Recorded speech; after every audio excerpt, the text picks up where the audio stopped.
Bienvenido a el lado oscuro. Aquí, donde la luz jamás se atreve a penetrar, gobierna un miedo antiguo e implacable. Este rincón prohibido del universo oculta relatos que penetran en los rincones más oscuros del alma humana, revelando horrores indescriptibles que te arrastrarán lentamente hacia la locura. Cada historia narrada en este lugar maldito resonará en tus pensamientos mucho después de que termine la noche, convirtiéndose en tu eterna compañía. Escucha con cuidado, porque el lado oscuro te está esperando pacientemente para devorarte.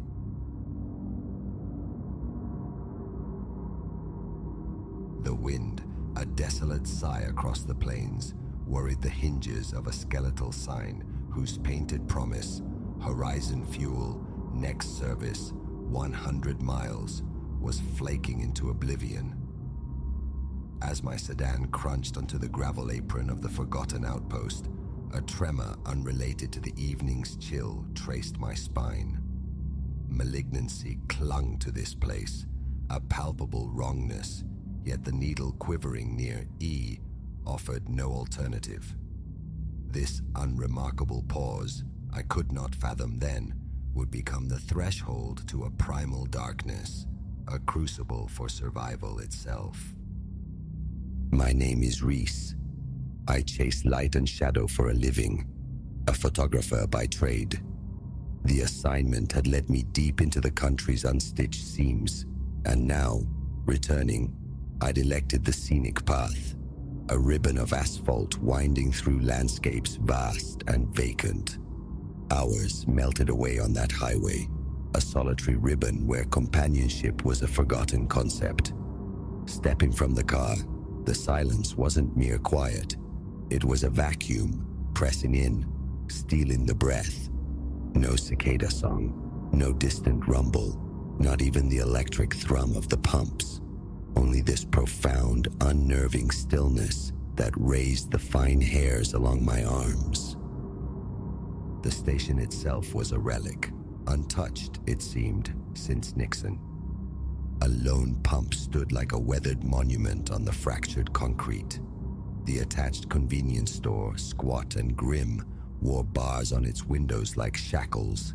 Yet, light spilled from within. Fractured silhouettes moved.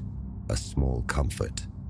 I began feeding the thirsty tank, my gaze drifting, snagging on the grimy window pane. 3 figures huddled inside, their movements sharp, jagged, like shards of a broken argument. One man's head snapped up. His eyes, meeting mine across the divide, held a flat reptilian hostility that made me wrench my gaze away, studying the intricate patterns of oil stains at my feet. Fueling complete, hesitation rooted me. The need to enter, to settle the debt, warred with a visceral urge to flee, to claw back onto the asphalt and vanish. A ragged breath.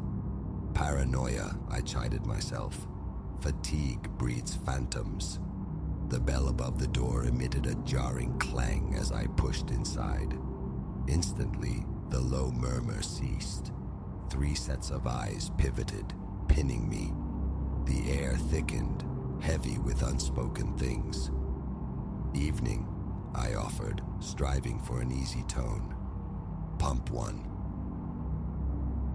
Behind the counter, a man with eyes like clouded pools nodded, a slow, deliberate motion.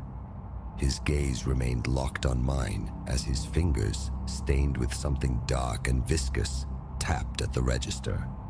Grease, surely, from mechanical labors. Yet, a cold whisper in my mind insisted. Dried blood. Got far to go? The question came from another, taller, built like a bulkhead, a livid scar bisecting his cheek. Just heading back, I replied, the words tight in my throat. Home's maybe an hour from here. He nodded again, a silent communication passing between him and his companions, a glance that iced the blood in my veins. Stay safe out there. Roads get strange at night, full of strange folk. A mumbled thanks, and I retreated, almost stumbling back to the sanctuary of my car. Pulling away, a glance in the rearview mirror confirmed it. 3 silhouettes framed in the window, watching. A shudder rippled through me. I pressed the accelerator, yearning for distance, for the erasure of that place from my immediate past. 5 minutes dissolved into the night before twin beams ignited in my mirror. Initially insignificant, they soon became a persistent presence, mirroring my speed, refusing to fade or overtake. Sweat pricked my palms. My grip on the wheel became a white-knuckled clench. Coincidence, I insisted. Shared trajectory. But the whisper returned, insistent, recalling the attendant's stained hands, the scarred man's unsettling gaze. Time to test the theory. I eased off the gas. The lights behind me dimmed slightly, maintaining their interval. I accelerated. They surged forward, a perfect predatory echo. Panic began its frantic climb. This was no accident. Squinting into the mirror yielded little. Just the blocky shape of a dark truck, perhaps the same pickup I'd glimpsed parked beside the station. The thought sent a jolt of pure adrenaline through me. The next 10 minutes became a desperate ballet. I wove through speeds, feigned turns onto phantom lanes, even contemplated braking hard, forcing a confrontation. Yet, each evasive maneuver proved futile. Those twin eyes reappeared, relentless, inescapable. My hands trembled. Cool sweat slicked my back. Help was a fantasy out here. My phone displayed only mocking emptiness. No signal. The road stretched on, devoid of any other traveler. Abruptly, the pursuing engine roared. The truck surged forward, drawing level. A sideways glance confirmed my fear. The pickup. The driver remained a shadow, but the passenger, the scarred man, was unmistakable. The truck veered closer, a deliberate, menacing drift intended to force me from the road. I wrenched the wheel, rubber screaming, narrowly avoiding the kiss of steel. My heart hammered against my ribs, a wild bird trapped. What did they want? Why me? Desperation slammed my foot to the floor. The old engine screamed in protest, pushed beyond its design. 90, 100. The world outside smeared into streaks of color, the center line a hypnotic yellow blur.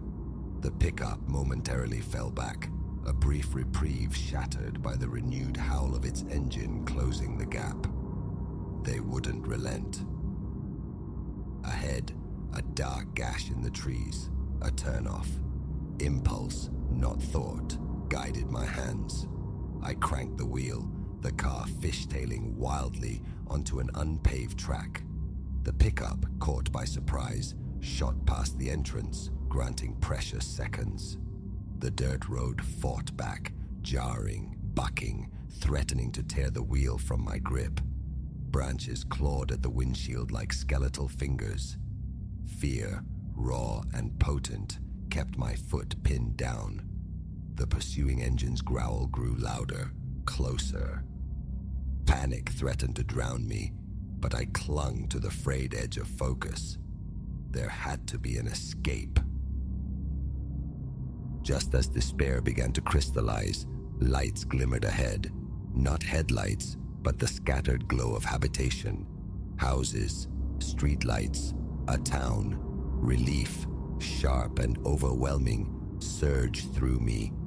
I burst onto a paved main street, tires shrieking in protest. The few late-night stragglers froze, staring as I hurtled past. In the mirror, the pickup emerged from the dirt track's mouth, paused, then, unbelievably, reversed, melting back into the darkness from which it came. I didn't stop until the reassuring blue lights of the local police station filled my windshield. My hands shook too violently to properly shift into park. I tumbled inside, breathless, incoherent, spilling the nightmare to a startled officer. To their credit, they listened, dispatched patrols, promised to investigate the station. They found nothing. The Horizon fuel outpost stood empty, dust-layered, appearing derelict for years. Weeks bled into months, each shadow holding a potential threat. Every night drive shadowed by phantom headlights. I rerouted my commutes, traded my car, toyed with the idea of relocating entirely. Slowly, as silence persisted, the hypervigilance began to recede, though never fully vanished. Why they chased me, what dark intentions fueled their pursuit, robbery or something infinitely worse, remains an unanswerable question, a chilling enigma. But the lesson was branded onto my psyche. Lonely highways at night are liminal spaces where normalcy can fray, and a full tank of gas is more than convenience. It's a shield. Sometimes, drifting towards sleep, the phantom roar of that engine echoes in my mind's ear, a visceral reminder of how thin the veneer of safety can be, how easily a wrong turn leads down roads paved with terror. The experience sculpted me, leaving me warier, sharper-eyed. But fear will not be my cage. That harrowing energy now informs my art, my lens seeking beauty even in the stark, empty places. Life, I learned in that crucible, is fiercely precious. Every moment, even the one steeped in fear, contributes to the mosaic of self. Occasionally, editing late into the night, an image surfaces, a forgotten gas station under a vast sky, a deserted stretch of road. For a breath, I am back there, heart seizing, palms damp. Then, I inhale, anchor myself in the present safety, and continue the work. Because ultimately, that is the only direction. Forward, regardless of the terrors shrinking in the rearview mirror.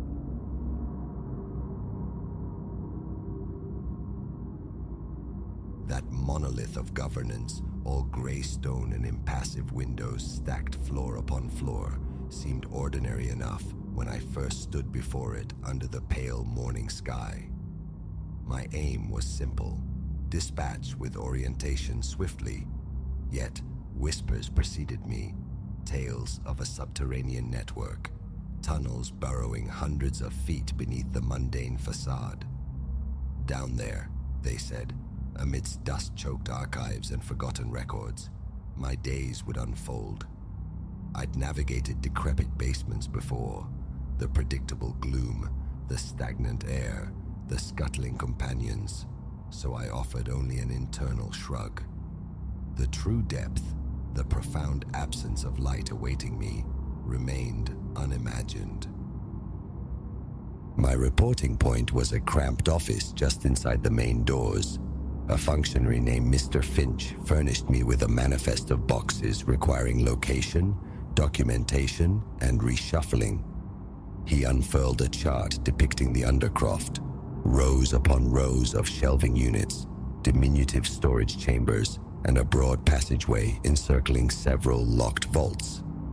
Into my hand, he pressed a jangling ring of keys and a torch, a meager thing, its potential illumination questionable.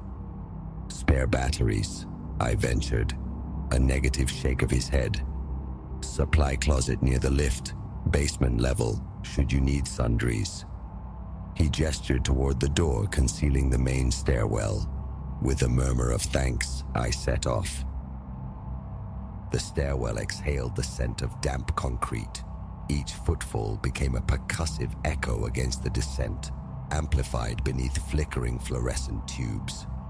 By the time I reached the basement proper, a slick moisture had gathered on my palms.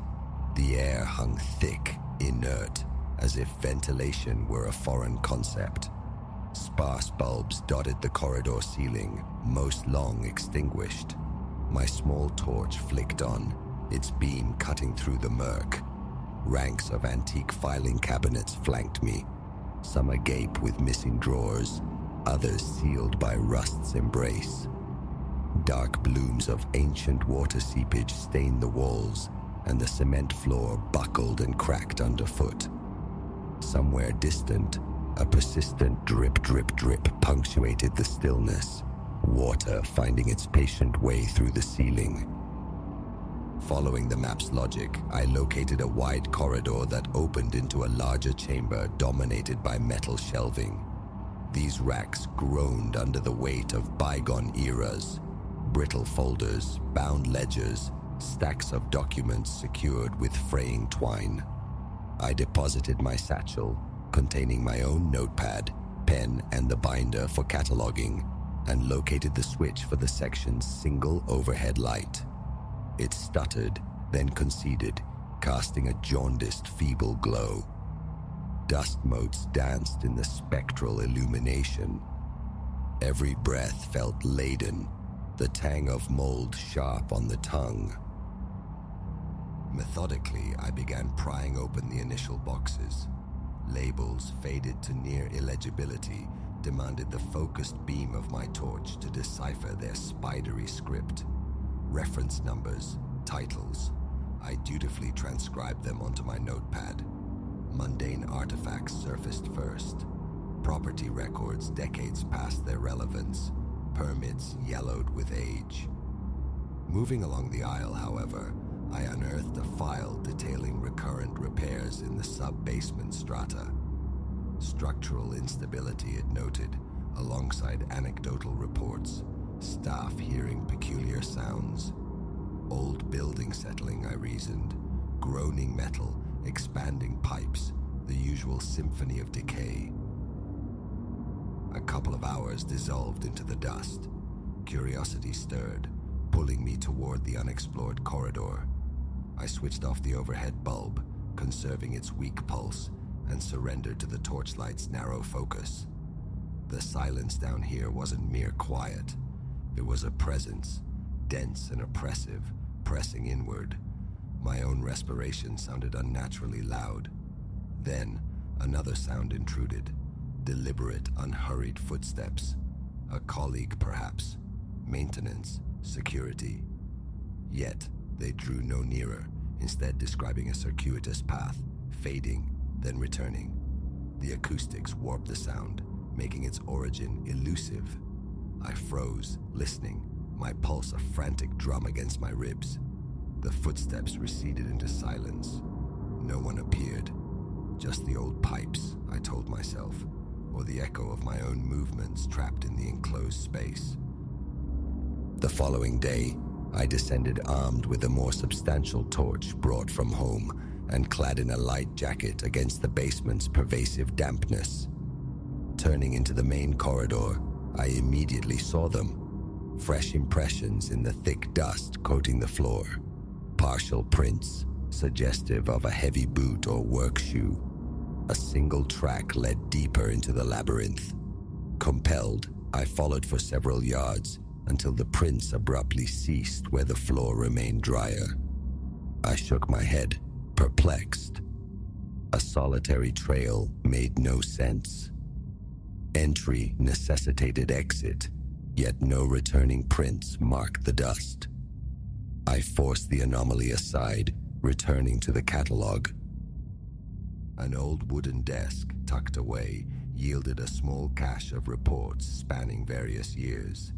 Each documented personnel assigned to the sub-basement for inventory or upkeep. Penciled annotations on several pages spoke of unexplained disappearances. Not fatalities, simply absences. Staff who vanished, never clocking in again. One account described a worker abandoning a half-eaten sandwich in the break area, never to retrieve it. Another detailed a supervisor locking up one evening, only to be gone by morning, his keys resting starkly on the floor. The script on this final note was unsteady, a postscript mentioning a hooded figure sighted near the tunnels. A chill unrelated to the muggy air traced its way down my spine. I gathered the reports, setting them aside. After a brief respite, I ventured toward the basement's far reaches, where the most ancient records languished. Here, the corridor plunged into deeper shadow, the ceiling weeping moisture that splattered onto the concrete below. I tried to move quietly, but every scuff seemed amplified, reverberating in the gloom. The torch beam trembled slightly, betraying the tension knotting my hands. Why this profound unease? The place radiated a malignancy, a palpable wrongness. I located a door marked Archive Room D. Pushing it open released an odor, musty and thick, laced with the scent of decaying leather. Boxes huddled in one corner. A metal cabinet stood sentinel against the far wall. A faint scuffling noise.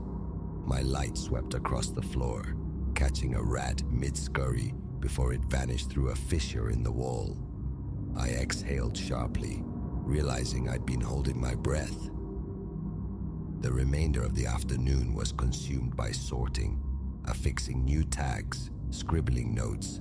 Yet, the tension coiled tighter in my shoulders. Every few minutes, I'd pause, straining to hear. Sometimes, a soft scrape, like a shoe dragging reluctantly over concrete. Other times, a sound that brushed the edge of hearing, akin to a whisper. Each time my light stabbed into the direction of the noise, it revealed only damp masonry and silent stacks of boxes. Sweat pasted my shirt to my back. My throat felt parched. I hadn't brought sufficient water. I decided to conclude the day prematurely. Day 3 saw a change in tactics. I opted for the lift, hoping for incidental company. It descended with agonizing slowness, its doors groaning open onto a gust of stale air. Down the corridor, turning right, I spotted a flickering light in the distance. Approaching, I found a small maintenance alcove, a single bare bulb dangling from the ceiling. A squeaking utility cart laden with cleaning supplies stood nearby, seemingly abandoned mid-task. A bucket held murky water. "Hello?" My voice swallowed by the echoing space. Silence answered. No note, no sign of the janitor. The cart looked recently used, yet the surrounding dust lay undisturbed save for a few scuffs. No footprints. Returning to my files, around midday, I uncovered another sheaf of documents concerning the sub-basement. These were older typewritten reports detailing expansions of the tunnel system. One sentence alluded to concealed passages linking disparate wings of the building. Another included a crude diagram dated from the 1920s. A prickling sensation arose, the feeling of stumbling upon secrets best left buried. The more I absorbed, the more frequent the references became to a hooded presence, appearing sporadically, invariably near the deeper corridors. Employee accounts described an unnerving sensation of being watched. One stark line commanded, "Do not speak of what you've seen. Leave it in the dark." My stomach clenched. I slipped the papers into a folder within my satchel, torn between presenting them to Finch upstairs and an urgent, gnawing need to understand more. By the 4th day, the pervasive odors and perpetual twilight had become grimly familiar, but the conviction of being observed remained unshakable. Each corner turned held the potential for a glimpsed shadow, a figure lingering at the edge of sight. My nerves felt raw, abraded. The slightest sound sent my heart rate soaring.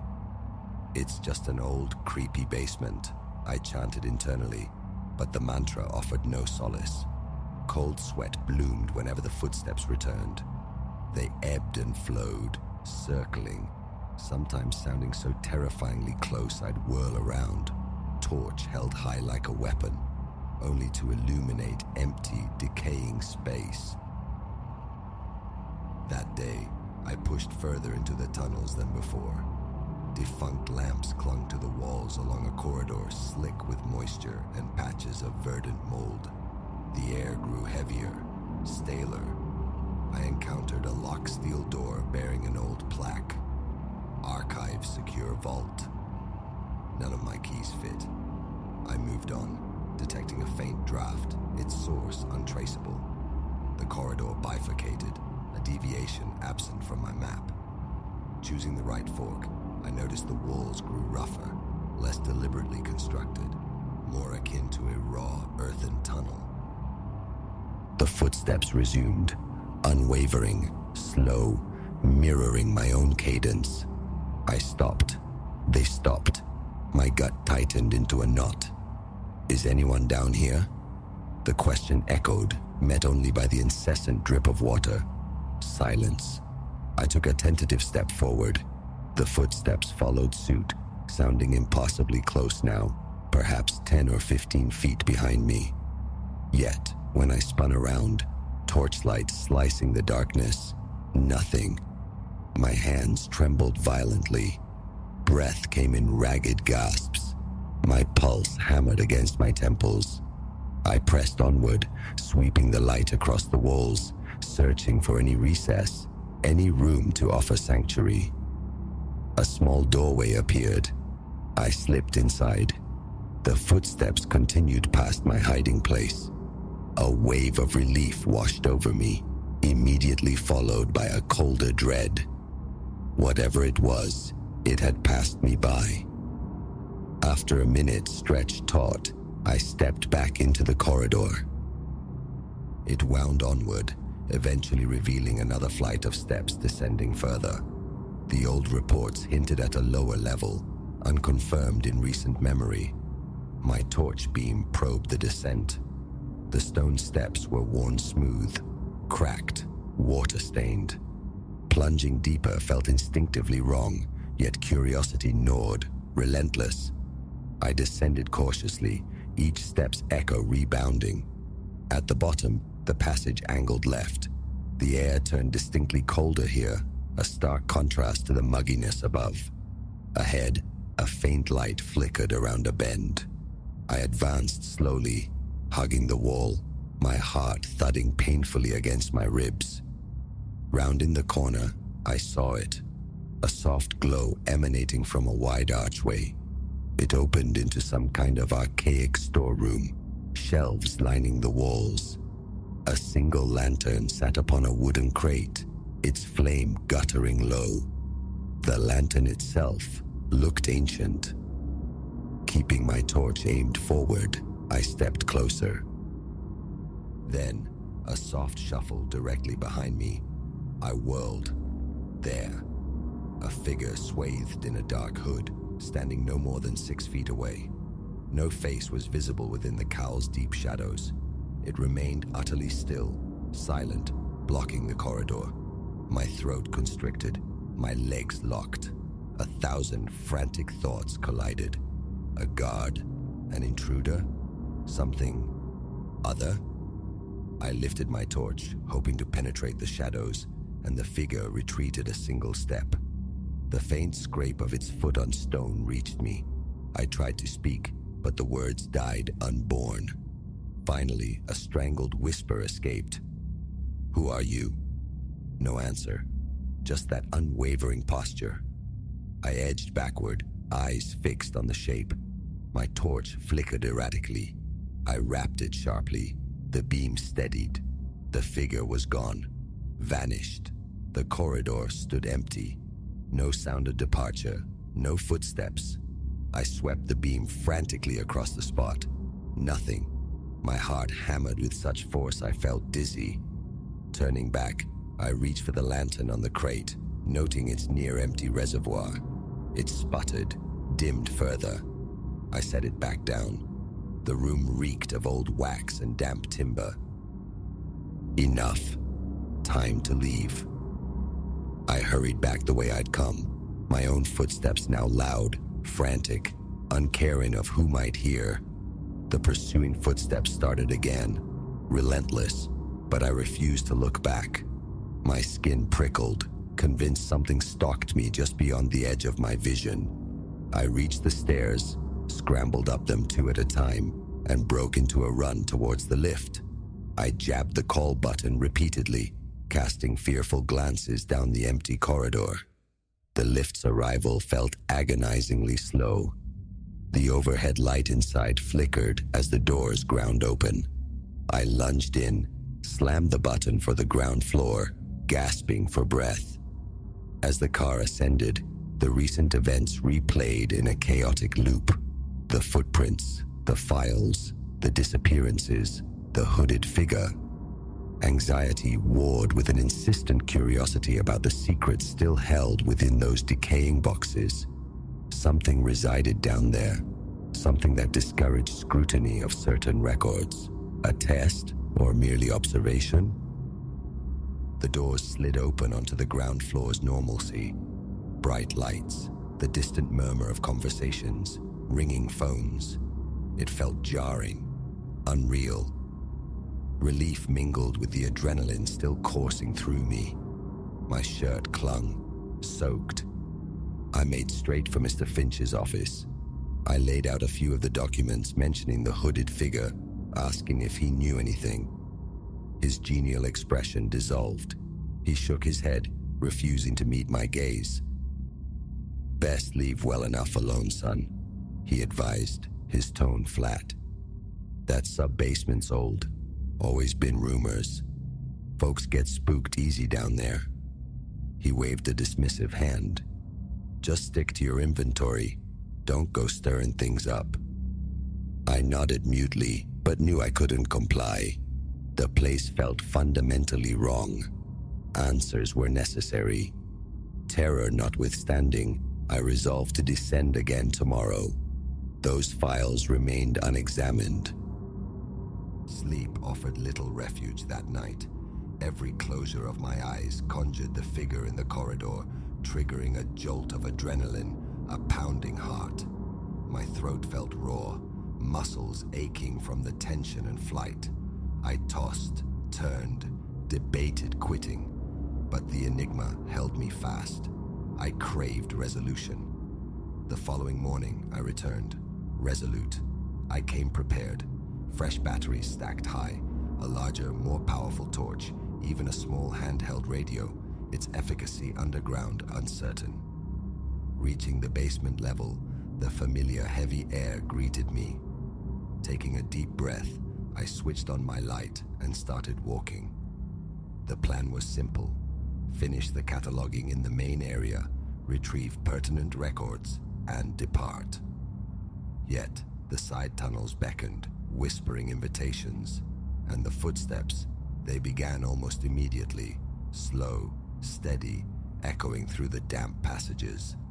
I pressed onward, pulse drumming in my ears, uncertain of what lay ahead, but certain I was not alone.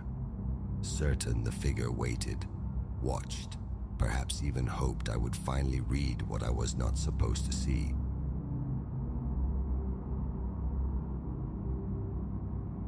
Even now, the memory retains its texture. The first time my gaze fell upon that gramophone. I was adrift in a local auction house, a browser seeking nothing specific, merely distraction. Then I saw it, sequestered amongst lesser oddities, and a peculiar current surged through me. Its base, fashioned from some dark, almost black wood, cradled a large horn whose brass finish had surrendered to a muted, verdigris-tinged patina. The entire construction whispered of bespoke craftsmanship, replete with subtle, intricate carvings tracing its edges. My wallet felt thin that day, my intentions modest, yet this artifact exerted an undeniable gravity. An unbidden impulse lifted my paddle. My voice, surprisingly steady, offered the bid. A vacuum of interest surrounded it. No rival stirred. Thus, it became mine, claimed with an ease that felt almost illicit. Leaving the hall, a disquieting satisfaction settled over me, as if I'd absconded with something not meant for my keeping. Installed upon a mahogany side table in my living room, It commanded the space. Pride warred with the palpable sense of its history, a history of neglect. Dents marred the horn's elegant flair. Scratches crisscrossed the wood like faded scars. Yet, its fundamental form held integrity, suggesting not a mere curio, but an object of substance.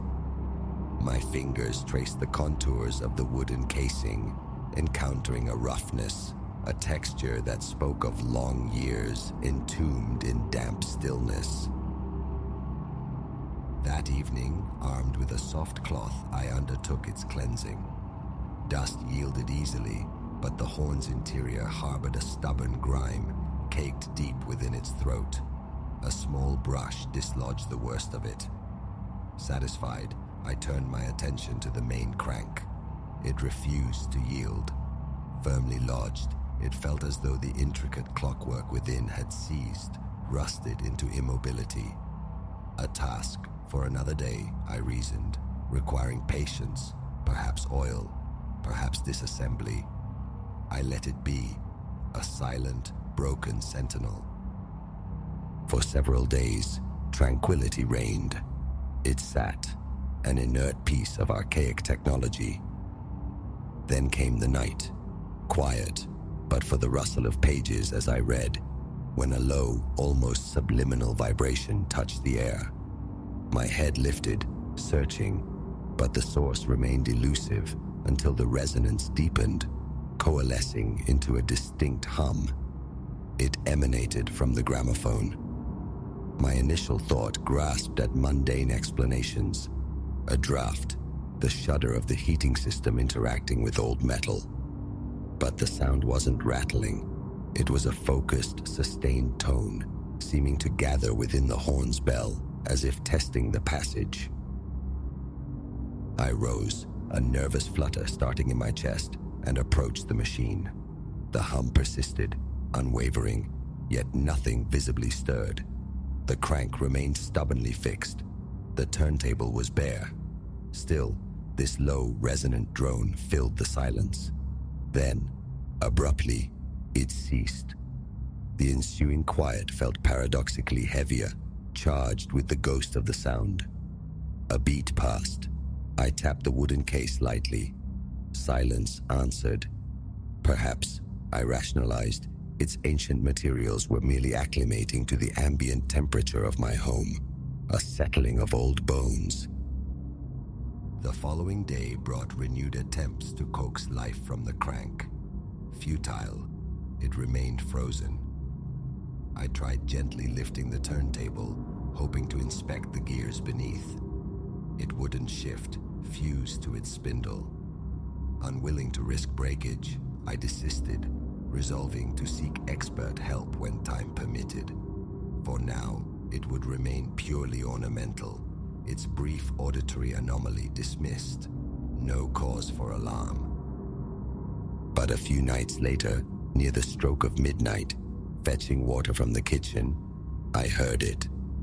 A delicate, skeletal melody drifting from the living room. I froze, bottle poised midair.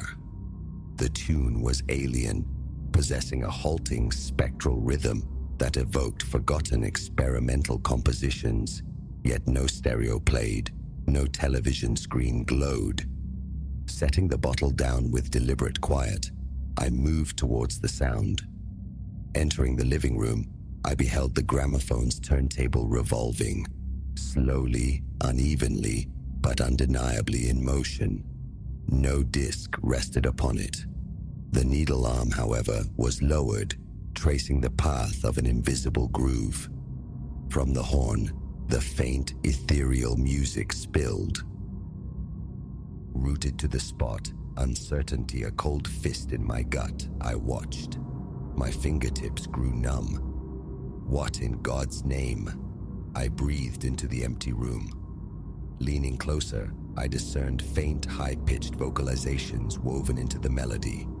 They formed no language I recognized, rising and falling in cadences that scraped against my nerves, raising goose flesh along my arms. I instinctively searched for a power cord, any sign of modern intervention, but found only the pure mechanics of its era. Suddenly, the rotation ceased. The horn fell silent. The needle arm clicked, lifting itself back to its resting place. I recoiled, the frantic pulse in my temples drowning the sudden quiet. The remainder of that night was spent pacing, my mind frantically constructing and discarding explanations. A hidden device, a sophisticated retrofit, but I'd found nothing during my cleaning, and the crank, the very heart of its mechanism, was undeniably inert. Sleep, when it finally came, was shallow and fraught, each creak of the old house jolting me awake.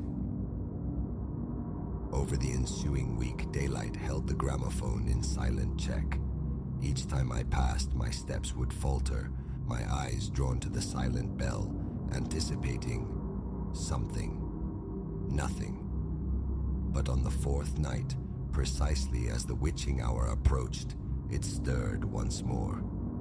This time, I was prepared, seated in the living room, a sentinel determined to witness the event fully. As midnight struck, the needle arm descended onto the bare platter. A crackle of static hissed from the horn, a prelude, and then the melody commenced, thicker now, warped and scratchy. I leaned in, straining to decipher the vocals. They were clearer, multiple voices intertwining in a discordant, unsettling chorus, uttering syllables that remained stubbornly unintelligible. A wave of nausea washed over me. The air grew perceptibly colder, and a fine tremor ran through my arms, an involuntary shiver. Minutes stretched, measured by the eerie performance. Then, silence. A glance at the clock, 12:07. Roughly 5 minutes of impossible sound. It had switched itself off. My hand hovered over the machine. The wood felt unnaturally cool, as if it had absorbed the night chill. The turntable was still. The crank, when tested, remained steadfastly jammed. Drawing a ragged breath, I retreated to my bedroom, seeking solace in a book. But the alien chant echoed relentlessly in my thoughts. Morning brought resolve. I needed provenance. A call to the auction house yielded little, an estate sale item, origin vague. But they offered a name, the estate of one Silas Thorne, identified as a composer. Online searches unearthed sparse articles about Thorne, a figure from the early 20th century noted for his avant-garde, almost obsessive sonic explorations. One piece mentioned his attempts to capture transcendental frequencies, preposterous yet disturbingly resonant with my experience. Persistence led me to a private collector, an aficionado of Thorne's obscure legacy. We met in a sterile coffee shop, he an elderly gentleman with thick spectacles and a battered leather briefcase. From its depths, he produced brittle clippings, handwritten notes. Thorne, according to this gathered lore, theorized that specific sonic vibrations could forge conduits to other planes of reality. He'd constructed prototype phonographs, devices allegedly capable of detecting sounds beyond the range of human or conventional instrumentation. His contemporaries deemed him eccentric, then mad. He vanished from public life, his radical experiments scorned. Some prototypes, the collector murmured, were lost to time, perhaps surfacing decades later, like at an estate sale. When I haltingly described my gramophone's nocturnal activities, he regarded me with unnerving stillness before advising, his voice low but firm. Certain accounts claim Thorne's machines retain their sensitivity. They might still resonate with signals we aren't equipped to understand. Were it mine, it wouldn't remain under my roof. His placid tone belied the unease in his eyes. I left the coffee shop feeling the tendrils of a deeper, colder anxiety. That night, I waited, a digital recorder placed strategically near the gramophone. Midnight approached, each tick of the clock amplifying my heartbeat. Restlessness propelled me, pacing the perimeter of the room. Precisely at 12, the turntable began its slow, protesting rotation. The recorder registered a burst of static, then the uncanny music bloomed.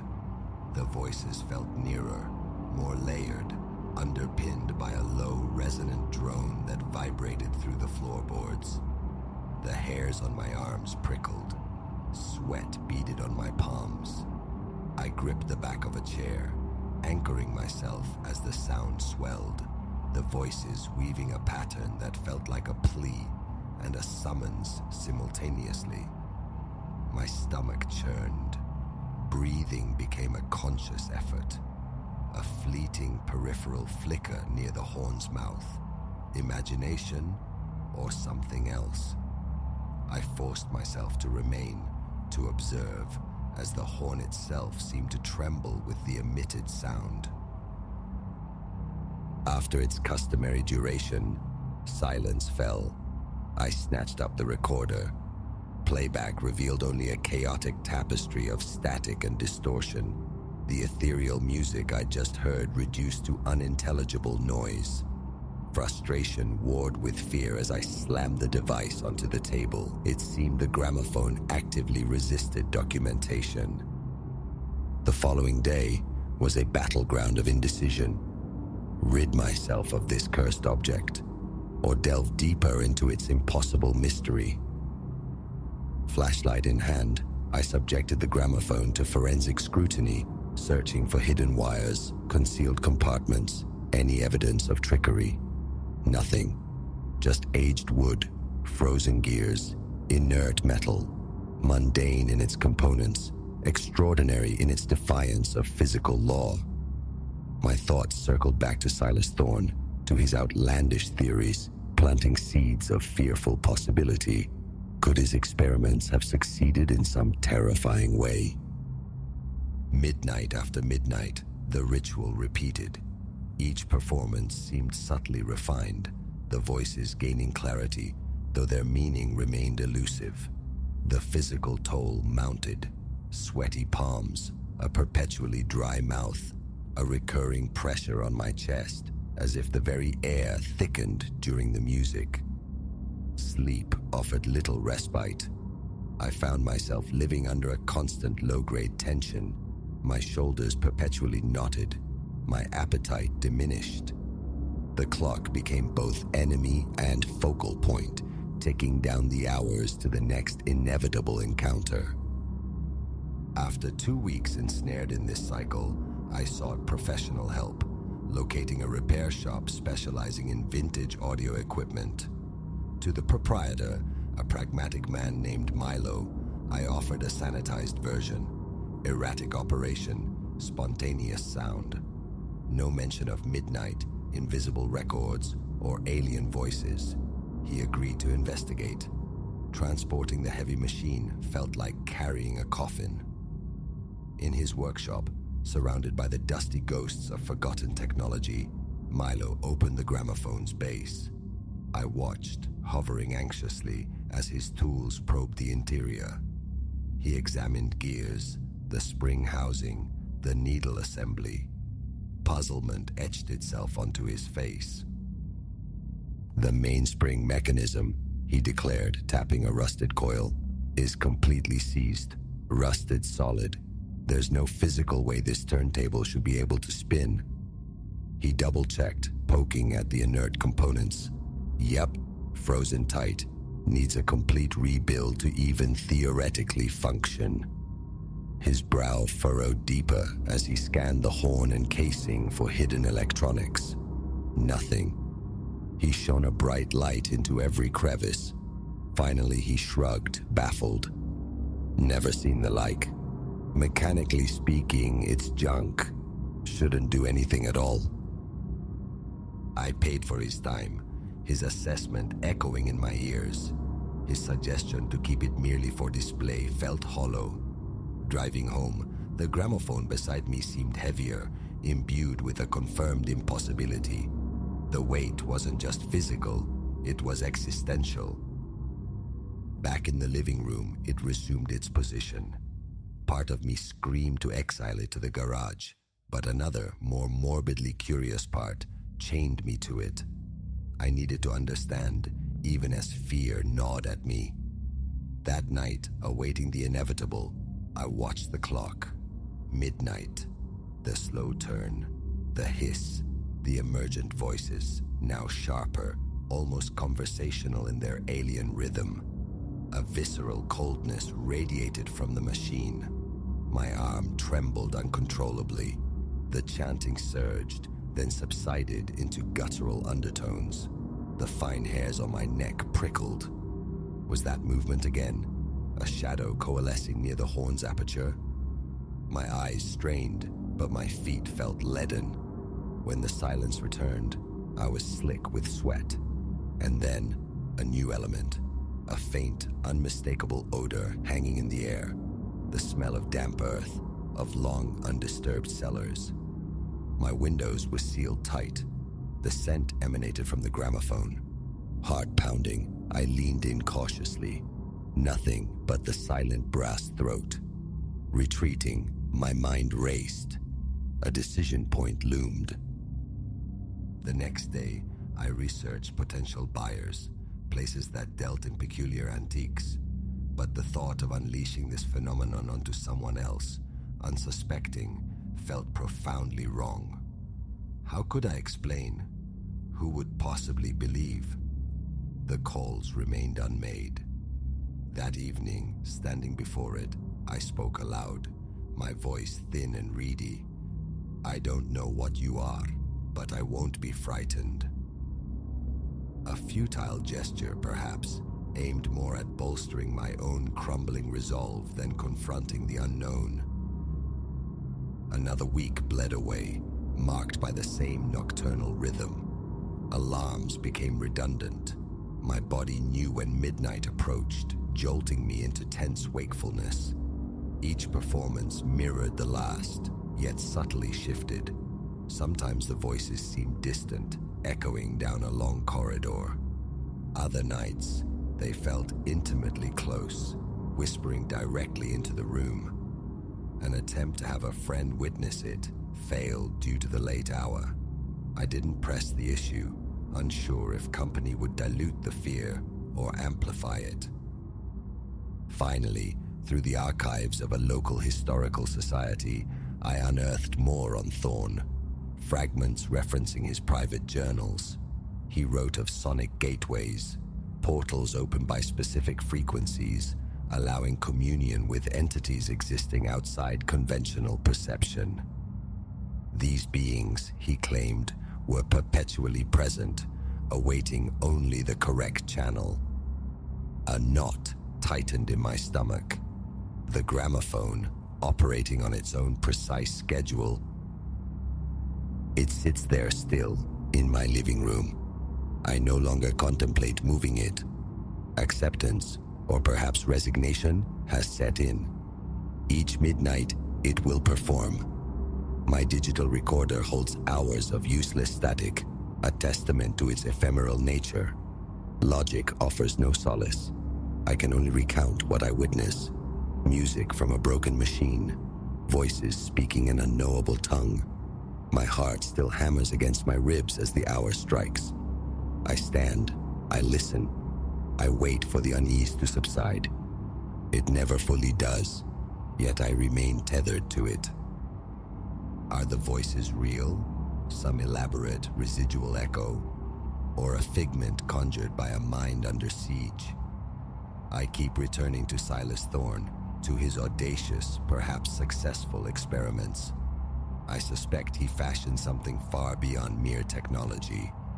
Each time those spectral voices resonate from the aged horn, a certainty crystallizes within me. Something is listening, something is aware. I feel it in the jangled nerves, the racing pulse, the cold presence that lingers long after the silence returns.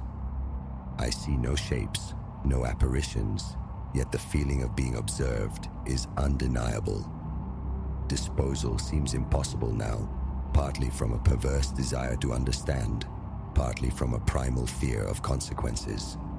What if destroying it changes nothing, or worse? So I wait. Night after night, I anticipate the low thrumming from the horn. I feel the involuntary clenching of muscles. I hear the impossible rotation begin. I listen as those voices fill my home, chanting their inscrutable litany. And afterward, I lie awake, drenched in cold sweat, staring into the darkness until dawn bleeds through the windows. This is my reality now, an unforeseen consequence of a casual auction visit. I, the collector, have acquired the ultimate unknowable peace. Or perhaps it acquired me. Regardless, I am bound to it, uncertain where this nightly communion leads, knowing only that at midnight the music will play, the voices will return, and I will be there, listening.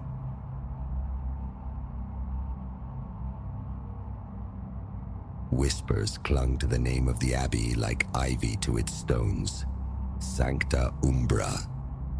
It surfaced intermittently in the brittle archives and clandestine letters detailing medieval monastic life. My particular fixation. Folkloric threads spoke of bells struck dumb, of corridors breathing a perpetual frost, of some calamitous, unrecorded event that had leached the warmth and sound from the place centuries ago. The enigma beckoned. I pursued access, navigating bureaucratic labyrinths, wresting permissions from reluctant gatekeepers, until finally the path lay open. I arrived with the dawn mists, anticipation a sharp edge against the morning cool, cold flags, crumbling manuscripts, perhaps a disinterested guardian. These I expected. What greeted me instead, the moment I passed beneath the ancient stone archway, was a silence so profound it felt like a physical weight. From the gatehouse, shadows emerged. Silas, a custodian whose face seemed eroded by the same relentless time that worked upon the abbey walls. His eyes, ancient and shadowed, offered no welcome, only a brass key, heavy and cold. "Wander where you will," he rasped, the sound like stones grinding together. "Locked doors remain locked." My query about the bells met a swift deflection, a gaze averted, a mumbled, "They've been quiet, a long quiet." Before curiosity could frame another question, he turned, his retreating form dissolving into the archways, the echo of his worn boots swiftly devoured by the waiting stillness. A draught, unseasonal and penetrating, snaked from unseen crevices, despite the summer warmth I'd left outside the walls. I zipped my jacket tighter, the pack on my shoulders suddenly feeling heavier. Walls, adorned with faded, near indecipherable carvings, seemed to drink the light. My own footsteps were intrusions, sharp reports against the echoing stone. Corridors branched away, arteries leading to derelict cells, forgotten storage vaults, and roots that hinted towards the cloistered heart of the structure. I chose the main artery first, beneath a procession of stone arches. The air itself was a strange tapestry, desiccated parchment, weeping mortar, and an elusive, sharp tang, faintly metallic. Fingers tracing the grooves in the stone confirmed the unnatural chill. The sun seemed to hold no sway here. Far off, the rhythmic drip of water punctuated the oppressive quiet. Of Silas, there was no trace. Methodically, I proceeded, peering into each accessible chamber. Some held naught but skeletal tables and benches, ghosts of communal meals. Others housed crates, spilling forth rotted textiles, dissolving into dust at a touch. Boxes revealed corroded tools, their purpose lost to rust. Nothing overtly anomalous, yet the sensation of being observed intensified. Not paranoia, but an undeniable awareness, as if the very stones were sentient witnesses. In my small notebook, I sketched layouts, documented the decay, noted architectural quirks, the building's immense age palpable in every crack and sag. By midday, I reached the central courtyard, a lungula of untamed green amidst the gray stone. Weeds choked a fractured fountain at its heart. The air remained stubbornly cold. Above, the sky stretched clear and blue, yet no sunlight seemed to penetrate this well of stone, casting the space in a perpetual, unsettling twilight. My gaze lifted to the bell tower dominating one side. 3 bells, hulking shapes of dark bronze, hung inert against the sky. The legend resurfaced, a ritual gone awry, their voices forever silenced. Silas's evasiveness echoed. Fear, not ignorance, had colored his tone.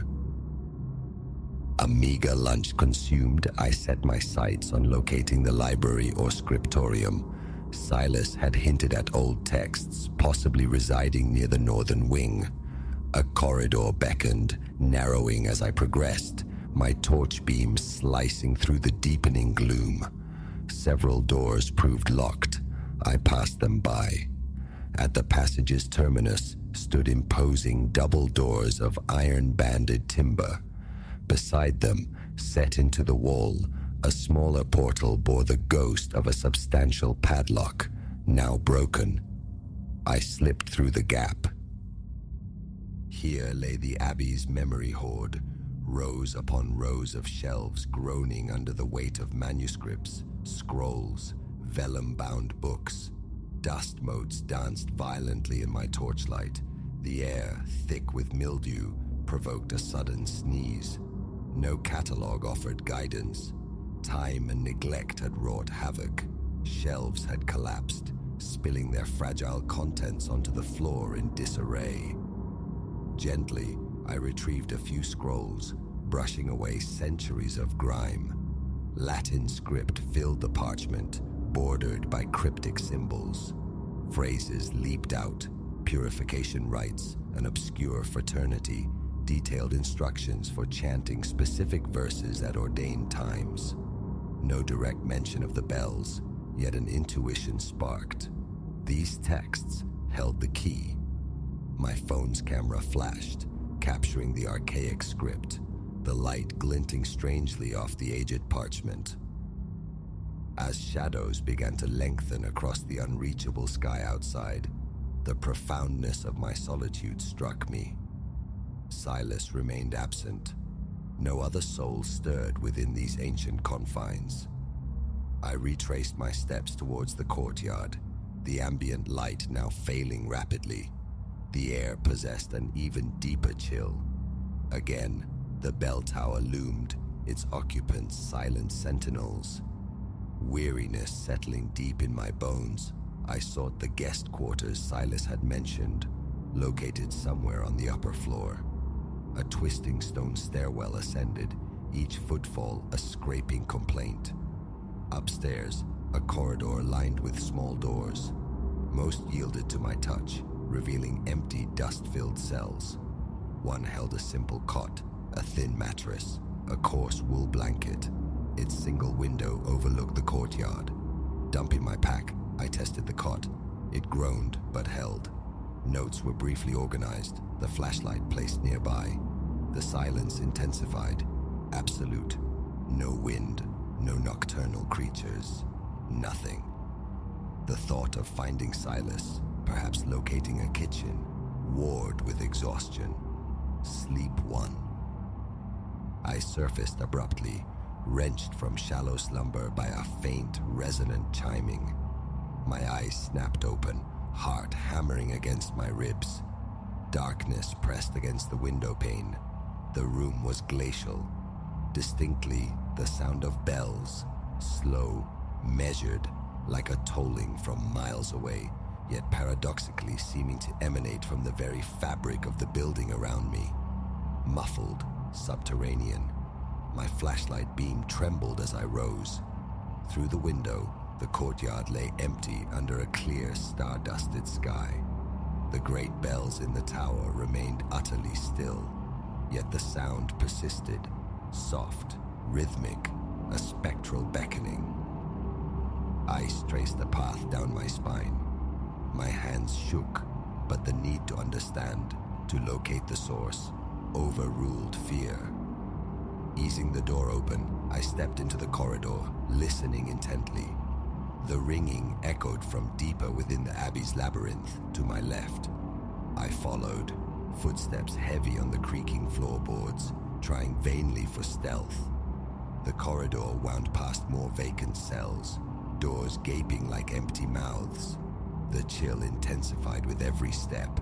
My breath now plumed visibly, as if I stood in winter's depths. Turning a corner revealed a narrow staircase spiraling downwards. The bell sound strengthened slightly, still faint, but more insistent.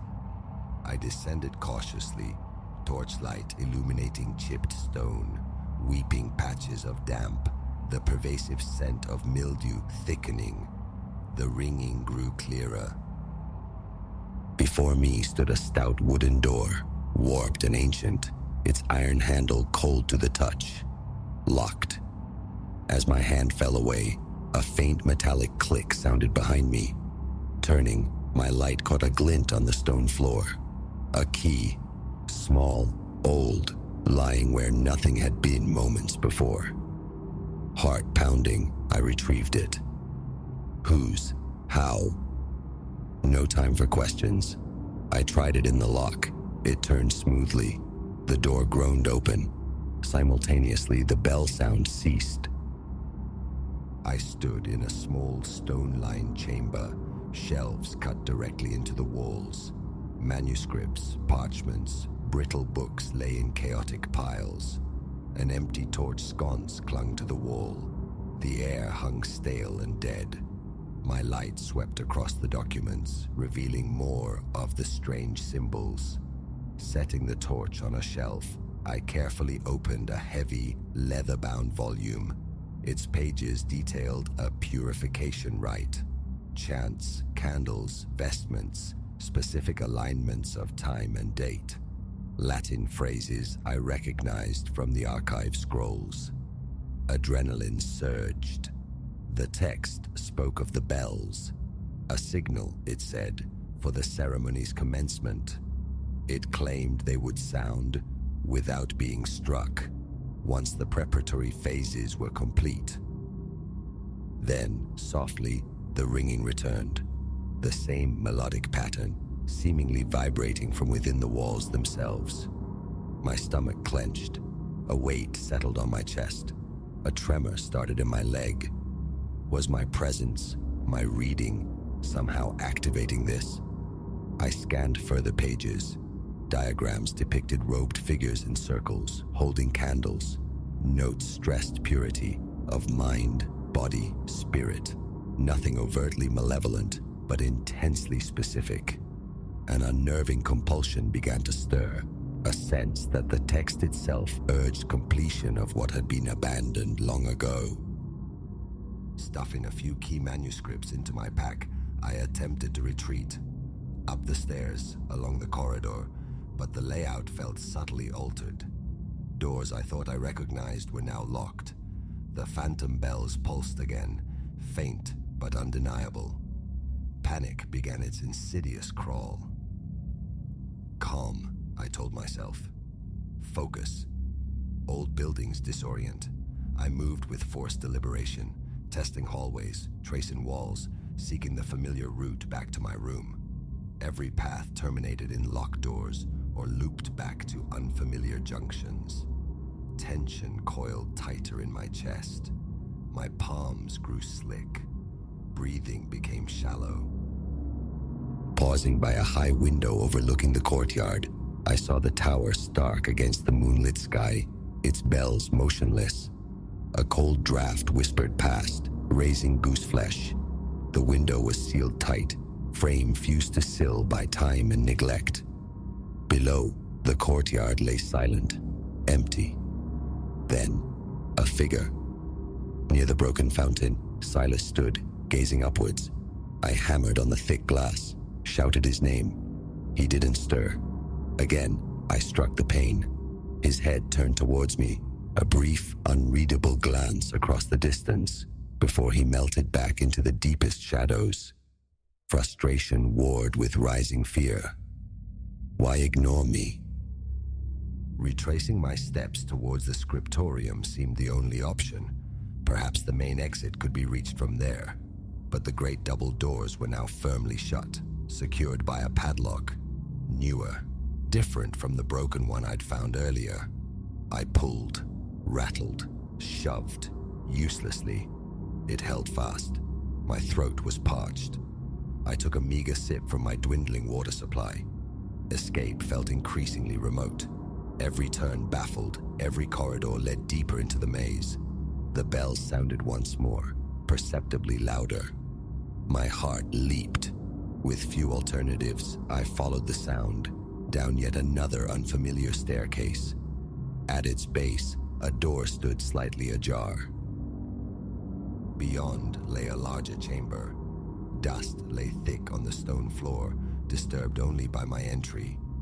A heavy wooden table dominated the center, surrounded by ancient unlit candles, strangely free of dust. My flashlight beam found more scripts piled on the table, bearing the same recurring symbols. This text described the purification rite again, but listed specific required items: a chalice, a bowl of water, incense. Glancing around, I saw them scattered nearby. A tarnished silver chalice, a small earthenware bowl, a fractured censer. A hastily scribbled note lay beside them, stating the final step was never undertaken. The bells, it claimed, would remain silent until the ritual's conclusion. A contradiction pulsed in my mind. The text insisted on silence, yet I heard them ringing. My hands trembled as I gathered the manuscripts into my pack. Research later, escape now. As the thought formed, the bells pealed with sudden intensity, a clear, resonant sequence. The pressure in my chest grew unbearable. A powerful, irrational urge surged. To act, to finish it. One part of my mind screamed against it, against meddling with forces unknown. Another, colder part whispered that compliance might be the only key, the only way this ancient place would release its grip. A door at the chamber's rear yielded without resistance, opening onto a hallway previously unseen. Rotting tapestries lined the walls, their faded threads depicting scenes lost to decay, smelling of damp wool and old wax. My pulse hammered against my ribs. My torch beam danced nervously. At the hallway's end, a larger door with a rusted handle. I pulled. It swung open onto the main entrance foyer. Relief surged. The massive outer doors. The way out. I rushed towards them, hand outstretched for the handle. They wouldn't budge. Locked. Sealed tight. I pushed, pulled, kicked in desperation. Immovable. Frantically, I scanned the foyer.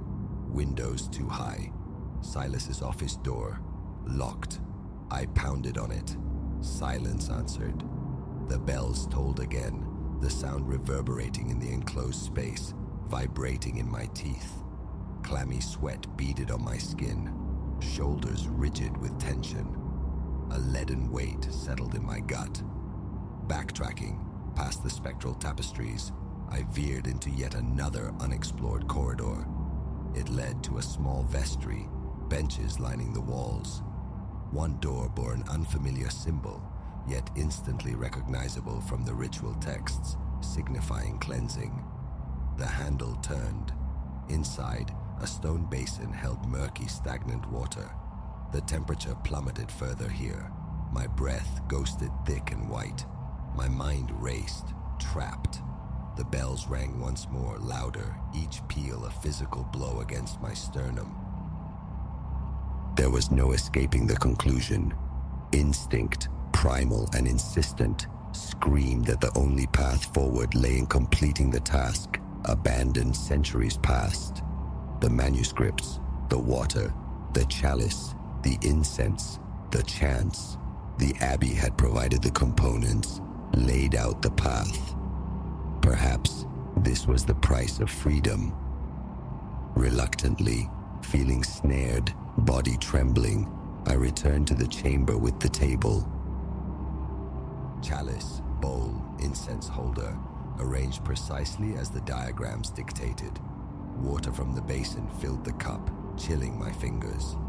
The Latin phrases, dredged from the manuscripts, felt alien on my tongue, echoing strangely in the cold, still air. Nothing. I lit the incense. Its scent was faint, stale. Repeating the words, louder this time. A faint eddy of air stirred around me. The bells chimed again.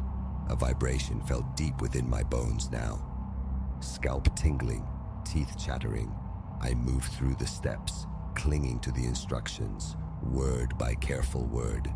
Mouth dry, knees weak, a headache blooming behind my eyes. But I persisted.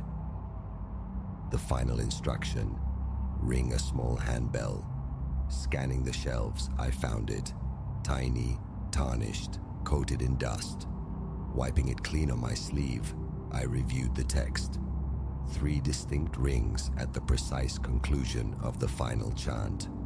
Heart pounding like a drum against my ribs, I recited the closing verse, voice shaking, and then rang the bell. Once, twice, 3 times. The sound, small yet piercingly clear, cut through the oppressive silence. And then, resonance. A vast brazen clangor erupted from the tower high above, the great bells answering my small signal, their voices full-throated, powerful, shaking the very stones around me. I braced for something. But the only immediate change was the sudden dissipation of the unnatural cold. My breath no longer condensed. The tower bell's echo faded, leaving behind a silence that felt clean, natural. Sweat slicked my forehead. My legs felt like water. Tentatively, I pushed open the chamber door, navigated the now familiar path back to the foyer. This time, the great wooden doors yielded to my touch. They groaned open, admitting a blast of warm, fresh air and the first pale light of dawn. I stumbled out onto the steps, drinking in the clean air, the tightness in my chest easing, the headache receding. Looking back, I saw the bell tower stark against the brightening sky. The bells hung motionless, silent giants. No explanation offered itself for the phantom sounds, the shifting architecture, Silas's spectral appearances. I only knew the Abbey had released me. Down the overgrown path towards my car, parked beyond the ancient walls. No sign of Silas. My phone, I noticed, was nearly dead, but it held the photos. Proof, perhaps, of something inexplicable. Legs leaden with exhaustion, I drove. The engines hum a comforting counterpoint to the lingering silence. Away from Sancta Umbra, away from the cold heart of the stone, I carried the certainty that its bells, however still they appeared, had never truly ceased their spectral ringing, their sound now forever etched into my memory, a haunting reminder of the ritual demanded, the price paid for escape.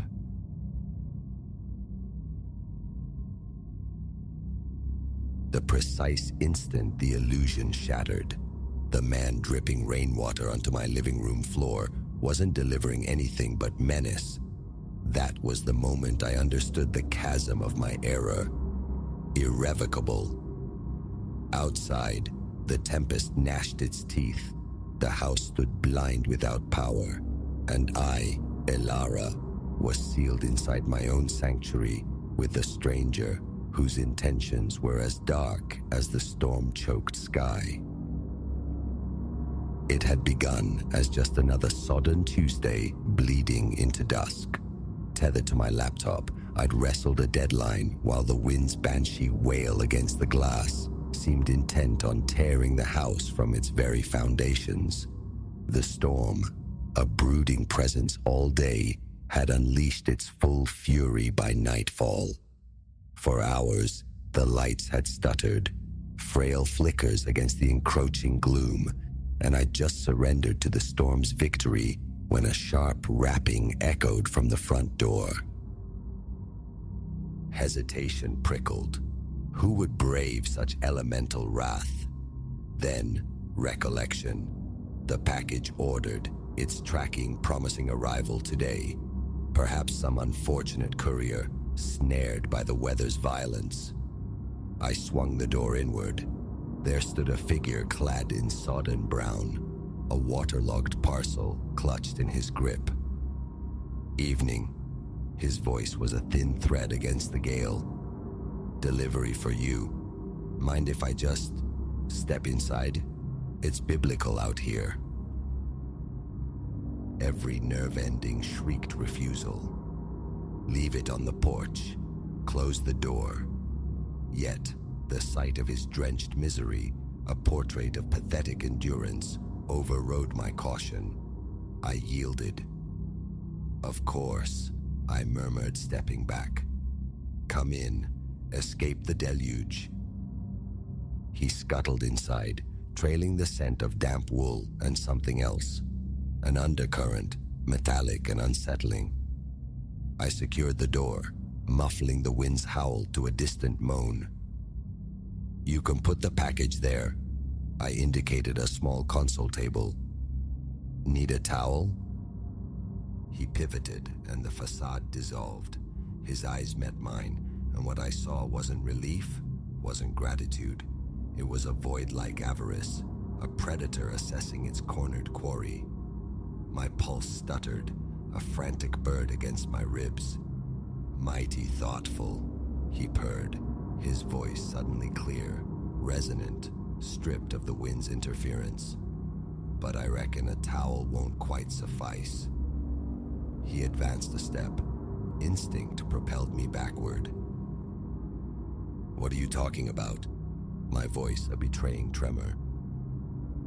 A smile stretched his lips, utterly devoid of warmth, the bared teeth grimace of a wolf closing in. Oh, I think you know precisely.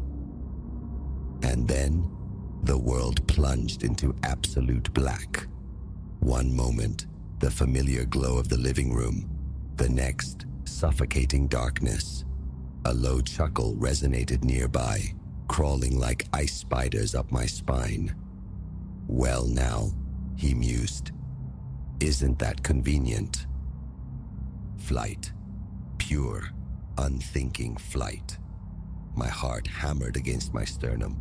The house was mine, its geography etched into my mind even in blindness. He was an intruder in this terrain, my sole advantage. I stumbled into the kitchen, hands scrabbling blindly in a drawer, searching for parity, for defense. Fingers closed around the smooth, heavy wood of a rolling pin, just as his tread sounded in the doorway. Come now, little bird. His voice oozed a sickening playfulness. No need for theatrics. We have a long, dark night ahead, you and I. I swung the rolling pin toward the sound, a desperate arc in the void, a solid thump, a guttural grunt of pain. No time to assess the damage. I fled again, aiming for the stairs, my free hand ghosting along the wall, a lifeline in the disorienting dark. Behind me, the sounds of recovery, his heavier footfalls beginning their ascent. You'll regret that, he snarled, the thin veneer of civility completely shattered. The bedroom door slammed shut, fumbling with the lock, knowing its frailty, a temporary shield, perhaps seconds to conjure a strategy. My gaze swept the gloom, pupils straining against the faint storm-filtered light from the window. Phone, my lifeline, Where? Panic fogged my memory. The door vibrated violently as his weight slammed against it. The lock groaned. I lunged for the bedside table, wrenching drawers open. Empty. Where was it? Another brutal impact. Wood splintered. Then, the sickening plunge of realization. Downstairs, charging in the living room. Trapped. No call for help. A madman splintering his way in. The window, the only remaining path. I scrambled towards it, wrestling the sash open. Wind and rain instantly assaulted the room, plastering my clothes to my skin. Below lay the treacherous slope of the porch roof, a significant drop to the saturated lawn. A broken bone seemed a small price. As I poised to climb out, a jagged spear of lightning momentarily bleached the yard white. And there, tucked behind my own car, squatted a van, stark white, utterly anonymous. Definitely not the vehicle of any legitimate delivery service. How long had he been out there, observing, waiting for the storm, for the isolation? With a sound like a gunshot, the bedroom door imploded inward. He filled the frame, a hulking silhouette, breath rasping. "End of the line," he rasped, stepping into the room. My grip tightened on the rolling pin. I retreated until the wet windowsill pressed hard against my spine. "Stay back." The words were a brittle shield against terror. He laughed, a raw, scraping noise. "Or what? That little toy again? Go on. I enjoy a struggle." He lunged. I swung, but anticipation guided him. His hand clamped around my wrist, twisting with agonizing pressure until the rolling pin clattered to the floor. "There now," he breathed, his face inches from mine, rancid breath hot on my skin. "Let the real fun begin." In that suffocating proximity, his grip an iron band, something fractured within me. Not surrender, but rage. Pure, primal defiance. This would not be my ending. My knee snapped upward, connecting with brutal force against his groin. A strangled howl erupted from him as he folded. I shoved with every ounce of strength, sending him stumbling backward. No hesitation. I scrambled onto the porch roof. Rain-slicked shingles offered treacherous purchase. I nearly pitched forward. Behind me, curses and the sound of his pained movement toward the window. I half slid, half skittered down the slope, adrenaline singing in my veins. A heart-stopping pause at the edge, then the leap. Impact jarred through my ankles, radiated up my legs, but there was no time for pain. His shape appeared at the breached window above. I ran, churning through sodden grass, across the rain-lashed street, towards the sanctuary of my neighbor's porch light. My fists hammered against their door, screams tearing from my throat. Lights flared within. Blessed movement. As my neighbor cracked the door open, the squeal of tires cut through the storm's roar. I whipped around just in time to see the white van fishtailing away, swallowed by the tempestuous night. The police arrived, their flashing lights painting the scene in strobes of normalcy. Questions, statements, a fruitless search. He was gone. The van vanished, leaving only the ghost of his presence and the splintered door. They spoke of luck, of how much worse it could have been. Platitudes that felt like ashes in my mouth. Sleep became a forgotten country, replaced by nights haunted by his eyes, his voice. Every creak of the floorboards, every unexpected shadow sent jolts of terror through me. I left that house, changed my number, toyed with the idea of erasing Alara entirely. But the fear became a tenant in my soul. It whispers still. On nights the wind howls. He remains out there, a phantom in the periphery, perhaps watching, perhaps waiting for another storm, another solitary light in a window. And I know with chilling certainty that next time he might not grant his prey the mercy of escape. So I offer this account not merely as a caution against misplaced trust, but as testament. Resilience blooms in the darkest soil. Even when hope seems extinguished, the spark to fight endures. And to him, should these words find him, the fear has forged something new. I am no longer the quarry. I am watchful. I am ready. And the next shadow that runs into the night will not be mine.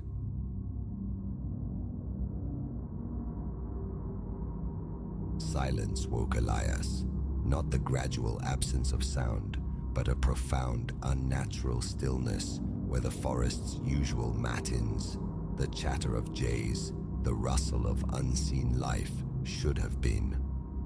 A pre-dawn mist coiled like breath around the trees as he unzipped the nylon cocoon of his tent, a prickle of disquiet crawling up his spine. Something felt dissonant. Something was profoundly amiss. He'd sought sanctuary here in this verdant immensity. Weeks of relentless deadlines and the raw wreckage of a love affair had driven him to the solace of the wild, a solo pilgrimage into the backcountry. 3 days he'd marinated in solitude, letting the green quietude leach the city's static from his soul. Now, that quietude felt less like peace and more like a held breath. Emerging into the damp air, Elias stretched, muscles tight from the cold ground. His gaze swept the small clearing, his makeshift home. And then he saw them, imprinted in the soft, dark earth ringing his tent. Footprints. His own breath hitched, not the cleated signature of his own boots, nor the delicate tracery of deer or fox. These were naked human impressions, stark against the damp loam, circling his meager shelter multiple times, like a predator assessing its prey. A frantic pulse hammered against his ribs. His eyes traced the unsettling path. They led directly to his rucksack, leaned against the gnarled oak where he'd left it. But it gaped open now, its contents subtly rearranged, a violation whispered rather than shouted. He scrambled towards it, fingers trembling as they sifted through his gear. Nothing overtly stolen, yet everything bore the ghostly touch of another's hands, shifted millimeters from their remembered places. He pivoted, scanning the dense wall of trees, the mist clinging like damp shrouds. No flicker of movement betrayed an observer. The woods remained utterly still, amplifying his sense of violation, the silence now a smothering blanket. Rationality clawed for purchase. A lost hiker, perhaps, disoriented in the gloom, seeking aid. The explanation felt hollow, flimsy. No wanderer would perform such a meticulous, silent orbit, such a delicate inventory, without rousing the sleeper. Departure became imperative. Swiftly, silently, he began dismantling his camp, each rustle of canvas, each snap of a pole echoing unnaturally loud in the stillness. His head swiveled constantly, eyes probing the veiled tree line. As he wrestled his sleeping bag into its compression sack, his gaze snagged on something nestled just within the tent's threshold. His blood chilled, a small effigy carved from rough wood. It hadn't been there before sleep claimed him. Of that, he possessed an unshakable certainty. With hesitant fingers, he lifted it. The form was crude, undeniably anthropomorphic, yet potent in its simplicity. Gouges marked the places where eyes should be, lending it a disturbing, vacant stare. Turning it over, his fingertips registered a tackiness. He looked closer, a wave of nausea rising. The base was smeared with a dark, viscous substance. Rust brown, unmistakably sanguine. Blood. He flung the figurine away as if scalded, stumbling backward, his heart a frantic drum against his sternum. This was no mere hiker. This presence felt ancient, malevolent. Stealth abandoned, he jammed the remnants of his camp into the rucksack, the methodical packing forgotten. Civilization beckoned, safety, noise, people. He hefted the pack, the weight a familiar burden made suddenly terrifying, and plunged into the trees, forcing his memory to reconstruct the path that had led him here. The forest, benign only yesterday, now seemed sentient, watchful. Trees warped into looming figures, their branches skeletal fingers reaching. Shadows pooled with imagined threats. Every fallen leaf crunched like a pursuing step. He glanced back constantly, the nape of his neck prickling, convinced of unseen eyes tracking his flight. Time stretched, distorted by fear. After an eternity that might have been hours, a dreadful realization dawned. The terrain was alien. The familiar blaze marks, the distinctively shaped boulders he'd noted, vanished. Had he blundered onto a false trail, or had the woods themselves shifted, subtly rearranging their features to ensnare him? He halted, fumbling for his map and compass, desperate for orientation. As the worn paper unfolded, his stomach plummeted. The map was defiled. Crude symbols, rendered in what looked like charcoal, marred its surface. Stick figures scattered across the topography, all bearing the same hollowed eyes as the wooden effigy. And there, pinpointing his presumed location, stood a larger, waiting figure. The map slipped from his numb fingers. This wasn't real. Stress, hallucination, a waking nightmare born of isolation.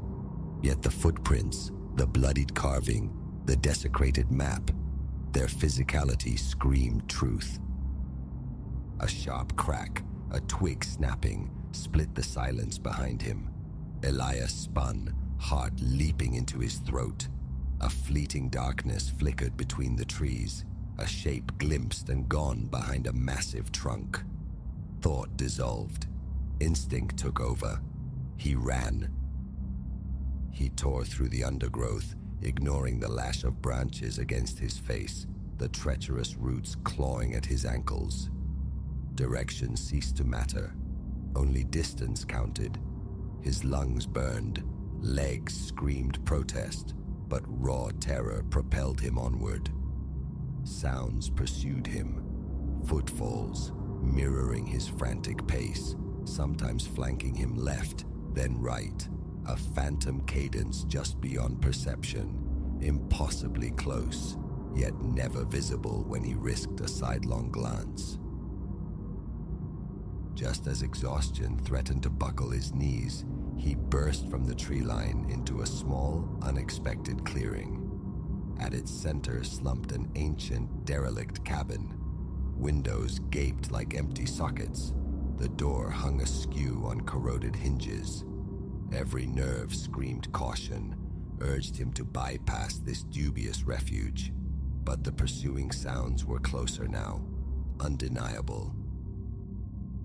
A choice made in desperation. He lunged for the cabin, shoulder colliding painfully with the warped door, forcing it inward with a groan. He slammed it shut, the sound echoing in the sudden confinement, and frantically scanned the interior for a barricade. An old, scarred table rested against one wall. Fueled by adrenaline, he heaved it across the entrance, the wood screeching against the dusty floorboards. Only then did he sag against the wall, gasping for air. The cabin's interior was thick with the smell of mildew and decay. Dust motes danced in the slivers of light piercing the grimy panes. As his eyes adjusted, he saw the floor was littered with debris, splintered furniture, yellowed papers, and more of the unsettling wooden figures scattered like macabre toys. He recoiled from the door, eyes darting, seeking another exit. A back door? A window he could force? Turning, his foot snagged, sending him stumbling. Beneath a ragged, threadbare rug lay a trapdoor, its iron ring handle dully gleaming. Curiosity warred with primal fear. A cellar? A hiding place?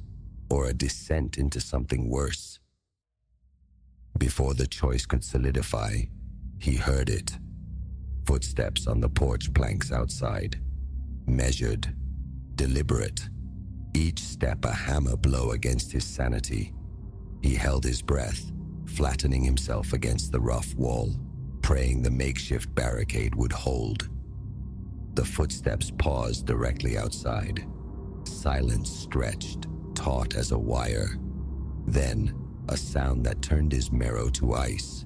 Soft, dry laughter, followed by a voice that seemed to seep through the very wood grain, emanating from everywhere and nowhere. "You were expected, Elias," it whispered, the words slithering, intimate and ancient. "We have much to discuss." The door shuddered violently. The table scraped, pushed by an insistent force from without. Wood began to splinter. Panic flared. His gaze swept the room. Weapon, escape, anything. It landed on the trapdoor. No other option remained. He scrambled towards it, wrenched the heavy panel open. A black void yawned beneath, swallowing the light. The assault on the door intensified. Taking a ragged breath, uttering a silent, desperate plea, Elias leaped into the darkness. He fell through emptiness, wind rushing past, stomach plummeting. Then, impact. Not the unforgiving earth he anticipated, but something yielding, soft. Disoriented, blinking, he opened his eyes. Sunlight, warm and incongruous, dappled the canvas of his tent. Outside, birdsong spilled into the air, brazen and bright. He sat bolt upright, heart hammering, gaze sweeping wildly. Everything was precisely as he'd left it the previous night. No footprints marred the earth. No effigies lay scattered. No map bore charcoal scars. Had it been nothing more than a dream? A hyper-realistic nightmare conjured by fatigue and solitude. He yearned to believe it, but as he reached to unzip the tent flap, his fingers brushed against something small, hard, nestled deep within the folds of his sleeping bag. He drew it out, a tiny wooden figure, perfectly formed. Its hollowed eyes stared blankly up at him and carried on the gentle breeze rustling the leaves outside. He could have sworn he heard the faint, distant echo of laughter.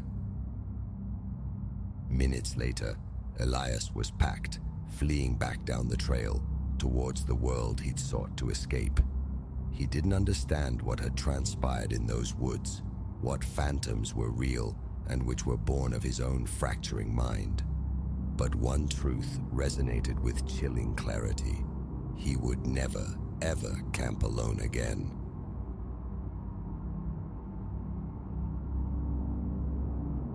The muted tumble of the lock turning sent a tremor through me, freezing me mid-step.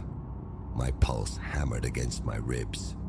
This opulent residence, the one I was merely contracted to present, was decidedly not where I should be lingering. Yet, as the distinct echo of footfalls drifted from the direction of the kitchen, a chilling certainty bloomed. I was not the sole occupant. Someone else had chosen this twilight hour for an unscheduled arrival, and a cold dread suggested their purpose was far removed from appreciating architectural detail. My name is Ilara. For half a decade, I've navigated the currents of real estate, a predictable rhythm of showcasing properties, brokering agreements, guiding souls toward the spaces they'd call home. But this particular autumn evening, with the sun bleeding its final colors below the tree line, and shadows stretching like ink spills across the sculpted grounds plunged me into a waking terror I could never have scripted. It commenced as nothing more than standard procedure. The Willowbrook Crest Estate was undeniably a prize, a magnificent Victorian expanse, seamlessly updated with contemporary comforts, cradled within 5 acres of untouched forest. Securing the listing had felt like a coup, the promise of substantial commission shimmering before me. The prospective buyers, an impeccably attired pair likely cresting their 5th decade, had seemed utterly captivated during the afternoon viewing. Their inquiries were astute, their admiration for the intricate crown molding palpable. They even mused about the ideal placement for a concert grand within the cavernous living area. As our tour concluded, the wife recalled, with sudden dismay, a scarf abandoned in the master suite. "Please don't trouble yourself," I'd offered, my professional smile firmly in place. "I'll retrieve it during my final sweep. You're welcome to collect it from our office tomorrow." Their gratitude expressed, they departed. I secured the property, intending a swift return later that evening for the forgotten accessory and a meticulous check. Lights extinguished, doors secured. It was a courtesy I extended for premier listings, ensuring immaculate presentation for subsequent viewings. Now, rooted to the spot in the grand entryway, I silently damned my meticulous professionalism. The scarf lay, a silken afterthought, on an adjacent console table. I'd spotted it almost the moment I re-entered, but before I could snatch it and depart, the unmistakable sound of a key engaging the front lock had echoed through the foyer. My initial assumption, an unexpected return by the owners, dissolved as hushed voices mingled with the scrape and thud of heavy objects being maneuvered. This was something entirely different. Heart thudding erratically, I stole towards the kitchen. Through the sliver of the partially ajar door, 2 figures, strangers clad in dark attire, came into view. One hefted an object that glinted ominously, a crowbar. "You take upstairs," the taller one commanded, his voice a low growl. "I'll start here. We're hunting for the safe, remember? Has to be around somewhere." Intruders. Burglars. I was an unwilling witness to a violation in progress. My thoughts scrambled. Had I activated the security panel upon entering? Unlikely. The plan had been a fleeting visit, mere minutes. Retreating soundlessly, I weighed my options. The front entrance was impossible. They'd hear the slightest attempt. Hiding, then contacting the authorities. That was the only viable path. But as my hand instinctively sought my phone, a wave of icy realization washed over me. It wasn't in my pocket. Nausea churned as I recalled placing it on the granite countertop upon my arrival. Footsteps ascending the main staircase confirmed the second man's movement. Urgency propelled me. I slipped into the adjacent study, pulling the heavy oak door almost closed behind me.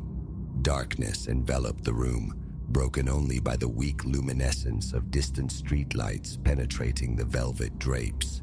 My eyes darted frantically, seeking sanctuary. Behind the imposing mahogany desk, too conspicuous. Amidst the towering book-laden shelves, impractical. And then, almost camouflaged by a large potted fern, a small, unassuming door.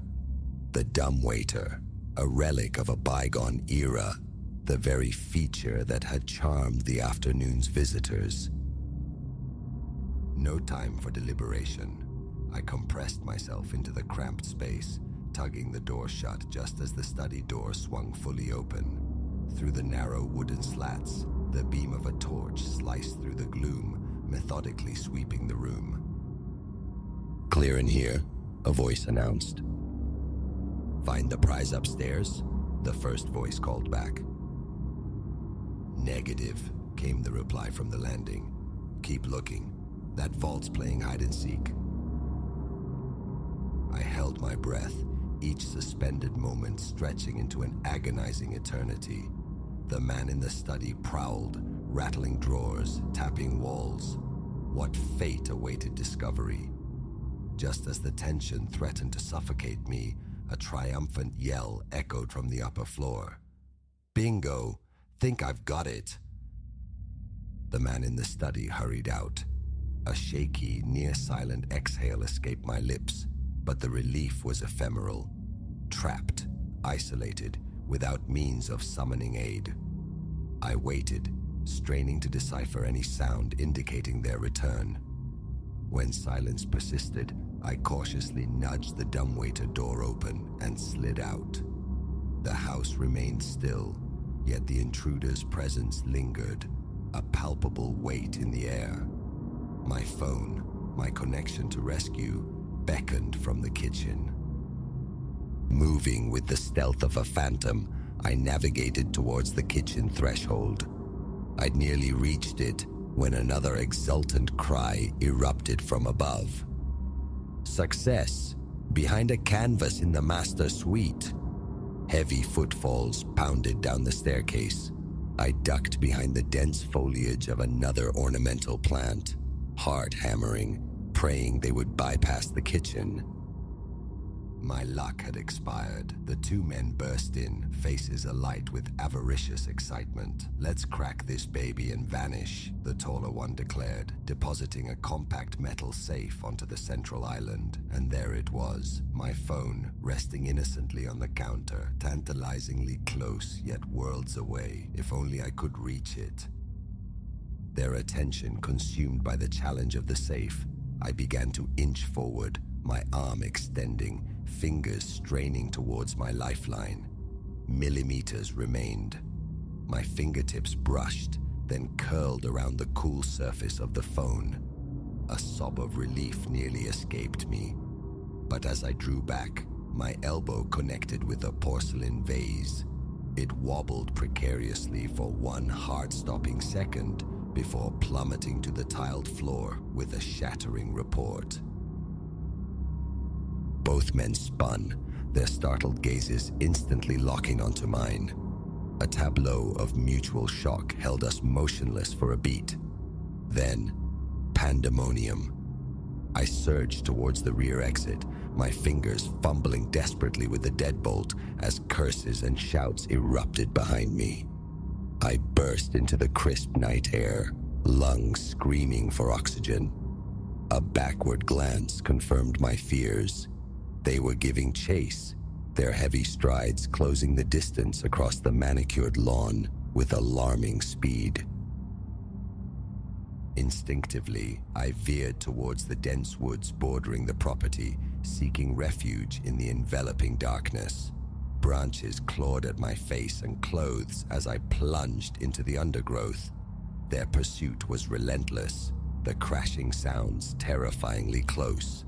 My foot snagged on an unseen root, sending me sprawling, the impact forcing the air from my lungs. As I scrambled to rise, a hand clamped onto my arm, wrenching me around. I was face to face with the taller intruder, his eyes blazing with a mixture of fury and panic. "Bad place, bad time for you," he snarled, raising a clenched fist. Primal survival surged. My knee shot upwards, connecting sharply with his groin. He buckled with a guttural gasp, momentarily incapacitated. I didn't hesitate. I ran. How long or which direction I couldn't say. Escape was the only imperative. Finally, I stumbled out of the tree line onto the quiet asphalt of a residential street. Welcoming lights glowed in several windows. The distant rising keen of sirens reached my ears. I collapsed onto the nearest patch of damp grass, gulping air in ragged breaths. The front door opened, framing an elderly woman in a floral bathrobe, her expression etched with concern. "Good heavens, child. Are you injured?" she called out. "Shall I phone the police?" I managed a weak nod, speech still beyond me. As she retreated inside, my gaze fell to the phone still clutched fiercely in my hand. Somehow, through the terror and flight, I hadn't let go. Minutes later, flashing blue and red lights painted the tranquil street, followed swiftly by paramedics. While recounting the ordeal and allowing my scrapes and bruises to be tended, the sheer gravity of the night began to settle. A routine check transformed into a nightmare. Witnessing a crime, hunted through darkened woods, escaping by sheer, desperate instinct. In the ensuing days, amidst police inquiries and the lingering psychological tremors, an unsettling vulnerability took hold. Every unlocked door seemed to hold potential menace, every new face a veiled threat. Yet, beneath the fear, a different sensation stirred, a quiet resilience. I had confronted profound terror and emerged, battered but intact. That night would remain indelible, a scar on my memory, but I resolved it would not cripple me. Now, when my key turns in a lock, a heightened awareness accompanies the simple action, a readiness for whatever might lie beyond the threshold. For sometimes, the deepest shadows reveal an unexpected, formidable light within.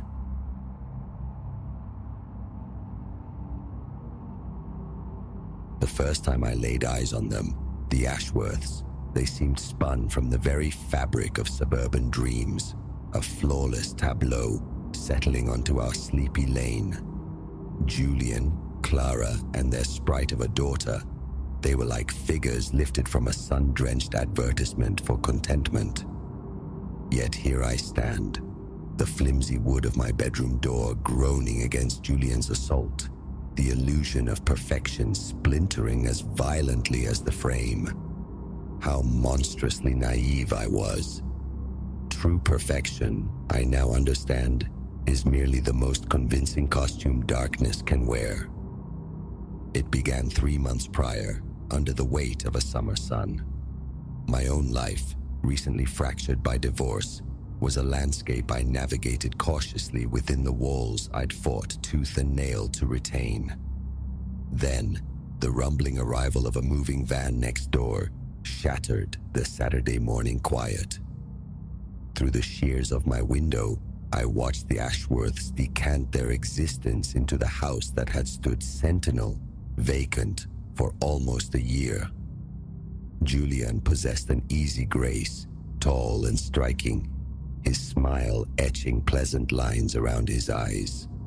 Clara, delicate and fair, her golden hair swept back in an immaculate twist, and little Lily, perhaps 5 summers old, danced in their wake, a small porcelain doll clutched tight in her arms.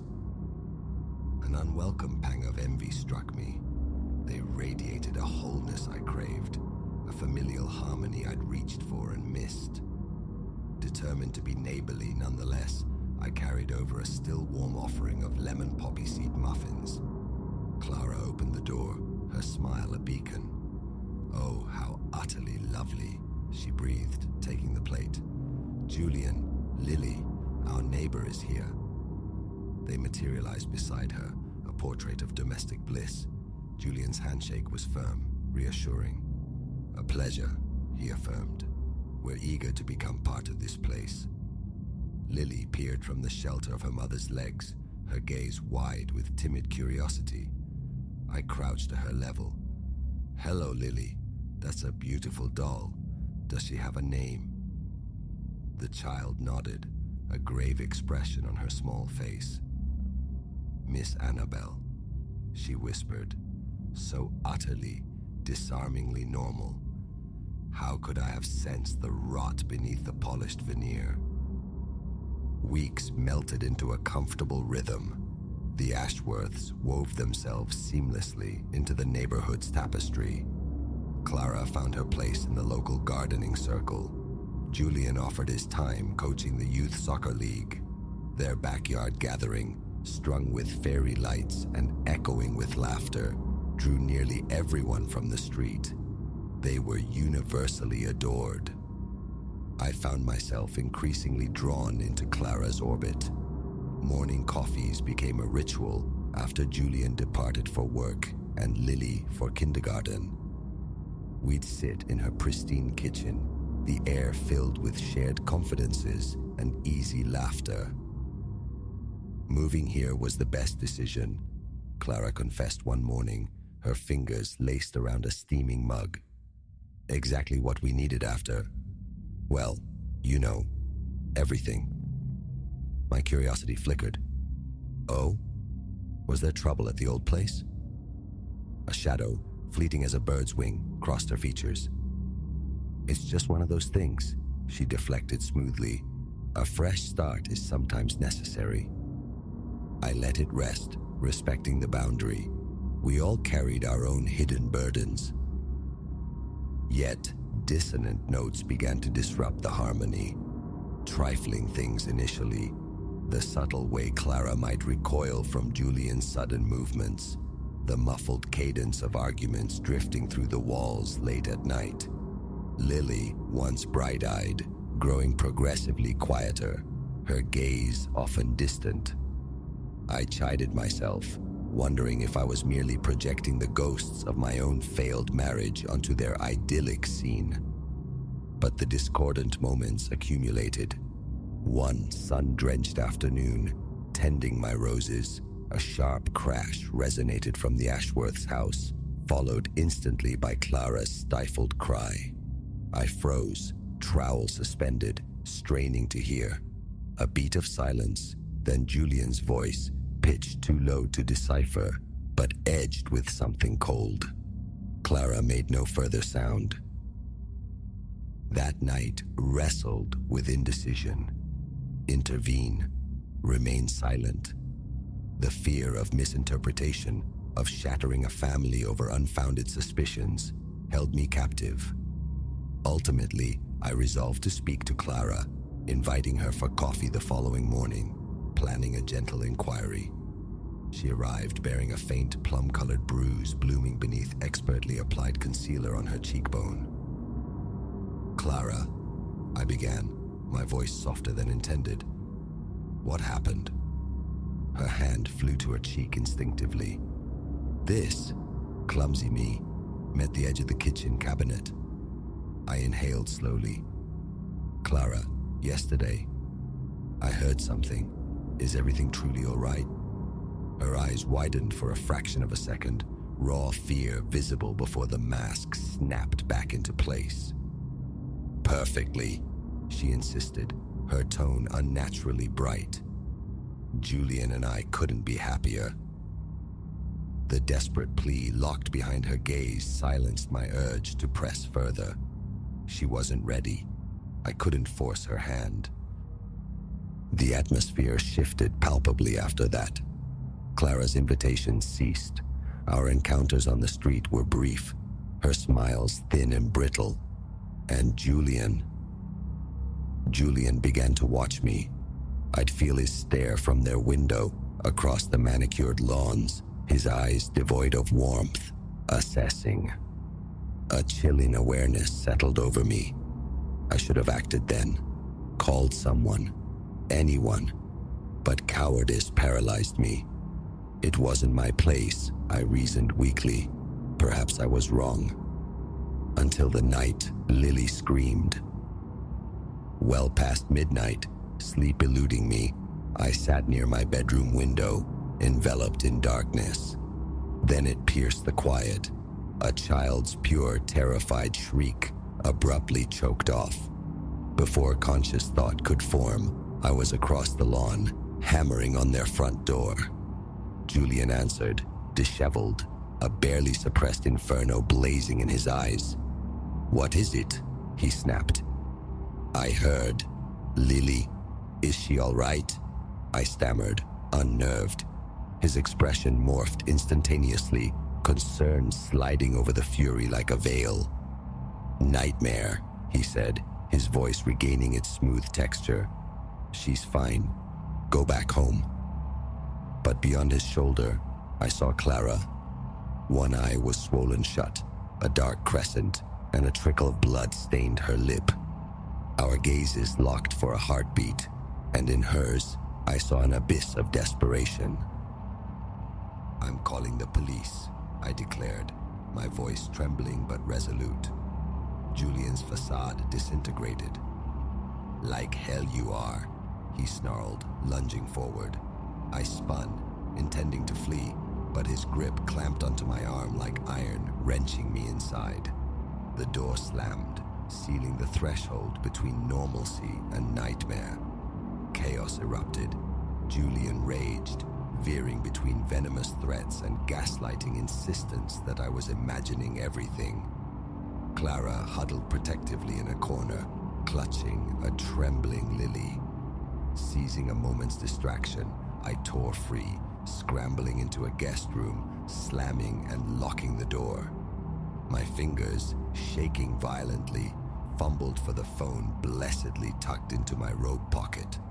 The 911 dispatcher's calm voice was an anchor. Help was coming, she promised. Hold on. But Julian was already at the door, the impacts reverberating through the wood, his voice a guttural roar. The frame began to splinter. So I wait, trapped between prayer and panic. Outside, the world pulses with strobing red and blue light, visible through the gap in the curtains.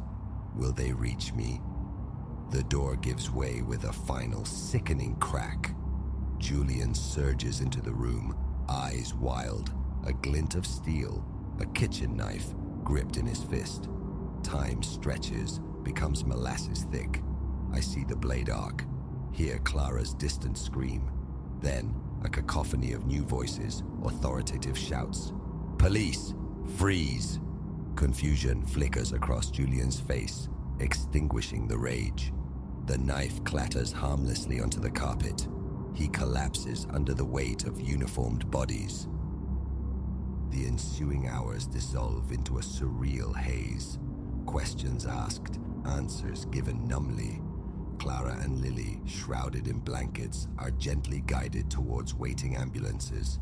Julian, face a mask of icy fury, glares at me from the back of a police cruiser before vanishing into the night.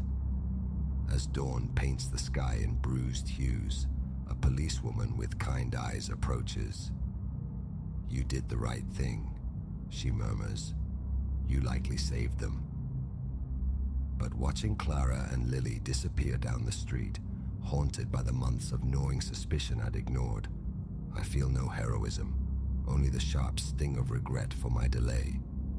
The officer senses my turmoil. "Hey," she says softly, "don't carry that. You acted when it truly counted." I nod, unconvinced, the guilt a persistent ache. Returning to the sanctuary of my own home, I know the quiet has been irrevocably broken. The illusion of peaceful suburban life lies shattered around me. In the days that follow, fragments of the Ashworth's history surface, whispers of previous towns, hasty departures, a pattern of unease left in their wake. I ponder how many others saw the warning signs and chose silence. Clara and Lily never return. Word filters back that they sought refuge with Clara's sister, states away. I hope they find solace, a path toward healing. I am left with the chilling certainty that darkness can wear the most ordinary faces, that true neighborliness sometimes demands stepping into the storm, risking everything for a cry unheard. The house next door now stands silent, an empty vessel echoing the secrets it guarded. And each night, I find myself watching the darkened windows around me, wondering about the hidden dramas unfolding behind closed doors, questioning if I would find the courage should another scream tear through the night.